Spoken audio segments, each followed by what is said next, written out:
doing activity for debate, and our topic is 75 attendance mandatory or not.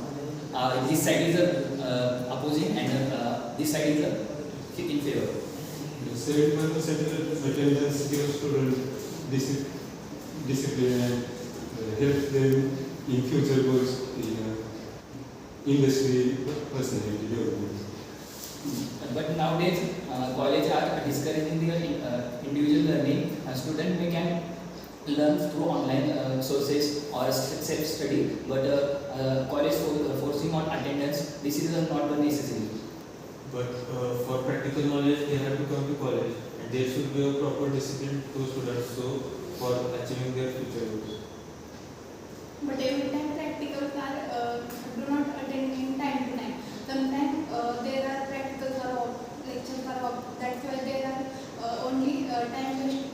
But some students cannot do self-study. What about them? They should attend, and for attending culture, it's our tradition that teachers teach and we can learn it easily.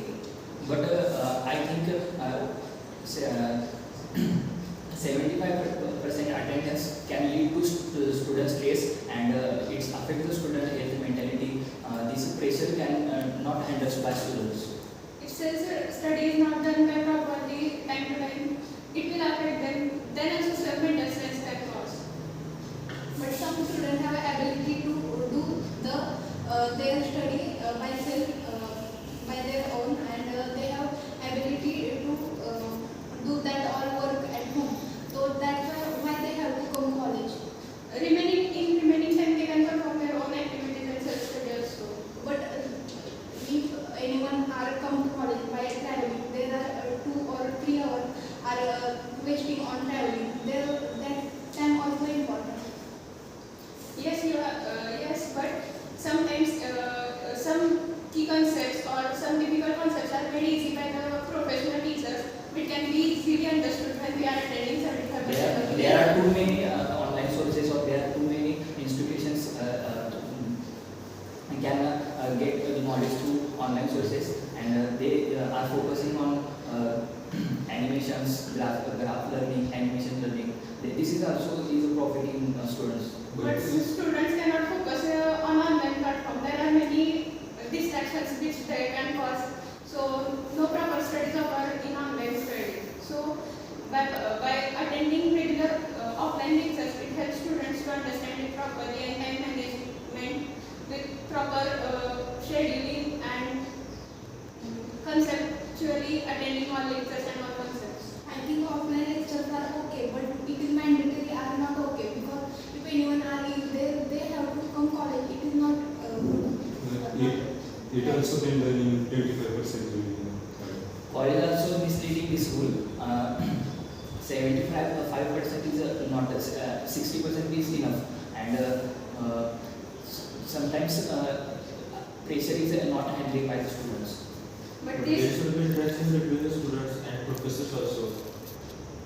which helps them to give their experiences to students, which can help them in their life. Online teachers are specific to their course and specific to their concepts, not for experience and other things. But daily 5 to 6 hours is okay, but daily 8 to 10 hours when to the college, it is not okay. That's why we don't get our personal time or our self time to complete our hobbies. But if proper time management is done, then we can also. But this pressure helps students to handle pressure in their further situations in their life also. But I think it is too much. That is, they have to come. They have to keep some less practice. College time is something. You are saying that online platforms are available, but they are not trustworthy. They are promoting their courses. We don't have only that option. We have some reference books that is also available. In that we get true or right knowledge. Student can also comfort to self-study and learning through the reference books. And they can also conversation with their friends about the doubts and topics. When pressure is not there on students, they will not refer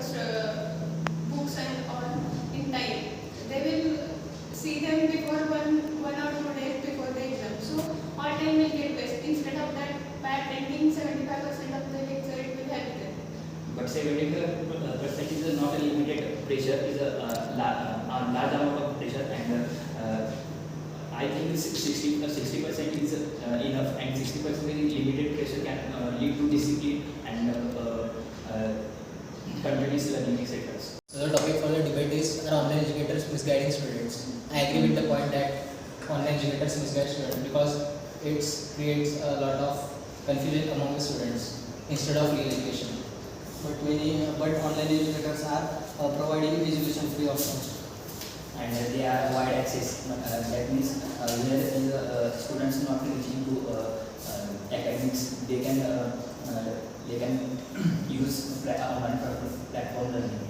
But it creates a misguidance among the students, and online teachers mostly waste their time in their online coachings. But nowadays they are using animations, graphs, and so many more techniques and AI techniques to learn the students, and focuses on proper learning, point-to-point learning, which can lead to easy learning to students. Not all online courses are free. Most of the courses are still at high rate, which can lead to the many of the online educators give quality education with minimum cost. You can see the examples like PW and the answer. This is the example, best example in real life. I totally disagree with your point because what we see on YouTube is most of their clips are picked and they put on YouTube. Instead of studying, students are mostly doing other things in their class. But this can be disabled by students' likes, reviews, and feedbacks. From feedbacks, nowadays two learnings are only available or remaining, but otherwise other learnings are disabling. I like to put one point. When I was preparing for the JEE exam, I followed some random YouTuber, due to which my preparation was very bad and I scored low. This was totally because of the misguidance. Why do you think that he misguided you? Because you get many people to follow YouTube.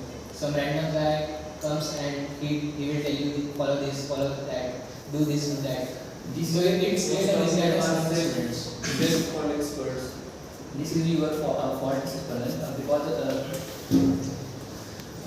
you cannot search or background or history of that particular video clips. If you see background of history of that educator, then you not can do mistake. They mostly misguide students. As per my experience, they have misguided me also. But Have you not checked the feedback and reviews? Of course, they have a lot of things to show, such as merits of various students, which creates some misguidance as well as attracts majority of students. Most of the YouTubers are giving fake result.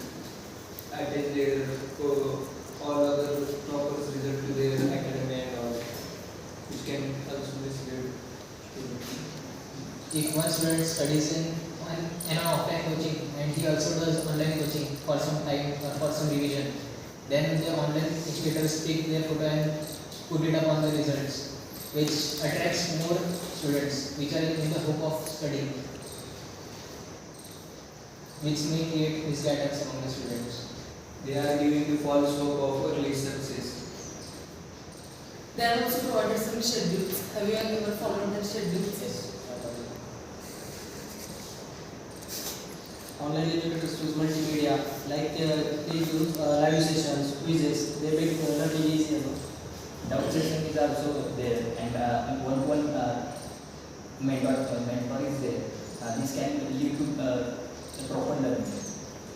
Yes, this can lead to problem, but sometimes some online educators are misguiding us because sometimes we learn online educate for some particular educate, they take a 4 to 5 module classes. In that, some competitor of that person that hacked the website and crashed the course. That time, all students are preparing for waiting for that 4 a.m. class online, but they are just wasting their time because the competitor has their online education. It can be problem. That is a part of the competition. But the person who was taking the classes, he was not misguiding anyone. If you choose the proper or accurate learner or educator or online platform, then you can't misuse of this guide But they are not good teachers mostly what we see. Most of them are teaching offline. But you can see a lot of examples like PW, Academy. There are a lot of examples and results also, and students are better